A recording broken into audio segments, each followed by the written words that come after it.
Во наредните 6, односно 9 месеци, 8 лица ќе бидат работно ангажирани во проектот Подај рака од програмата Општинско корисна работа.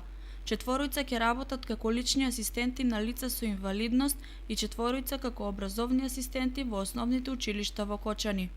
Ангажираните лица и градоначалникот на општина Кочани, Николчо Илиев, денеска ги потпишаа договорите за работен ангажман, со што официјално започнуваат активностите во рамките на проектот.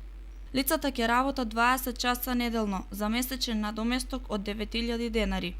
Општина Кочани по пети пат е дел од програмата Општинско корисна работа што ја финансира UNDP во соработка со Министерството за труд и социјална политика. На локално ниво, овој проект општината го реализира заедно со Центарот за вработување Кочани, Центарот за социјална работа и невладиниот сектор. Програмата Општинско корисна работа дава поддршка на услуги од социјалната и детска заштита, со цел да се подобри нивниот квалитет и обезбедува вработување на долгорочно невработени или лица од други социјални категории, со цел да бидат поконкурентни на пазарот на трудот. Програмата опфаќа и обука за ангажираните лица.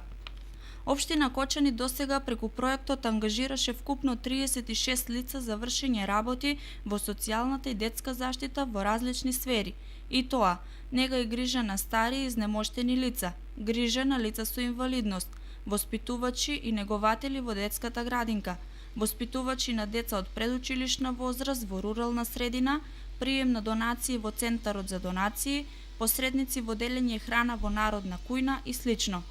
Досега се обслужени над 500 корисници на услуги во наведените области.